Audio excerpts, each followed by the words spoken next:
বেলা 12টার পর 7টা লাল লঙ্কা নেবেন, শুকনো লঙ্কা বোটা যুক্ত 7টা নিখুঁত নেবেন।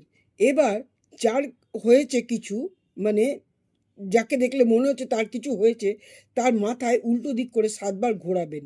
ঘুরিয়ে নিয়ে কোনো কিছুর মধ্যে ধুনুচি হোক বা কোনো মাটির পাত্র হোক বা যা হোক, তার মধ্যে বেলা 12টার সময়, দুপুরবেলা বেলা 12টার পর, মানে 12টা বাজার পর ওটা কর্পূর নেবেন, ডেলা কর্পূর দিয়ে যেই ব্যক্তি যা হয়েছে তার সামনে ওটা জ্বালাবেন।